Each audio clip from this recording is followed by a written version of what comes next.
Hi, fourth graders. We're going to be reading Why the Sea is Salty, and we're going to be starting in on chapter 3. It's called The Storm. So get your finger on the page and let's start reading.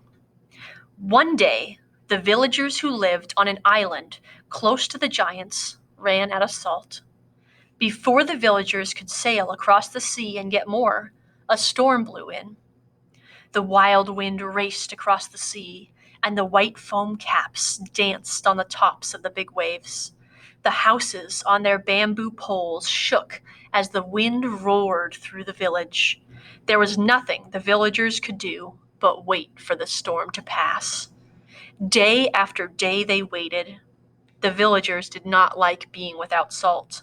They had no salt to put in their food to make it tastier. They had no salt to mix with water to bathe their wounds and kill germs. "Who is brave enough to go and get some salt for us?" the villagers asked. They listened to the roar of the wind. They looked at the big waves and were afraid. "I know we need salt, but it's too dangerous to take the boats out yet," said a man, shaking his head. "Wait until the storm passes. Then we can sail to the giant's island to get more salt." We're going to turn to page 16.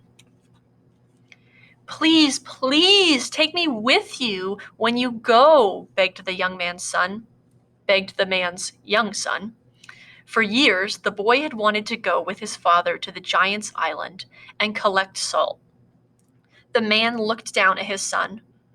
"One day, I'll be an old man," he thought. "Then it will be my son's turn to get the salt for our family." He smiled at the boy. "Yes, you can come," he said.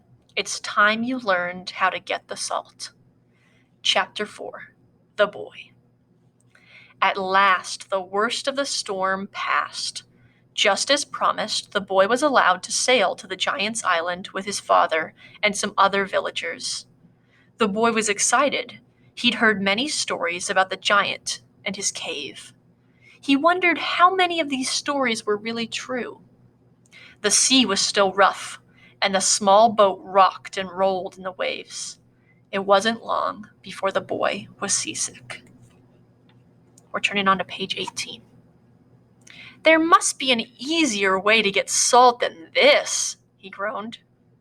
"If there were, we would have thought of it long ago," his father answered.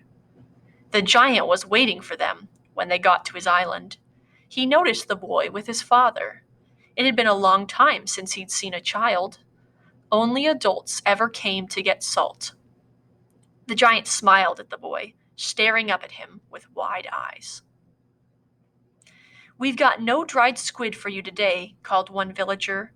"We couldn't go fishing because of the storm." "We don't have boiled rice mixed with prawns either," said another. The giant was disappointed. He'd been looking forward to tasty food they usually brought him. He watched the villagers get their bamboo baskets out of their boats. They set off for the cave in the hills. "Watch your step," he called as they disappeared into the jungle. "The path is slippery today." The giant got to the cave before the villagers did. The boy followed his father through the cave opening into a huge underground chamber. When his eyes got used to the dim light, he could make out the great piles of salt his father had told him about. The smell was so awful he could hardly breathe. "Fill your basket like this," said his father, crouching down at the bottom of one of the piles of salt. "Make sure you don't cause a salt slide, though."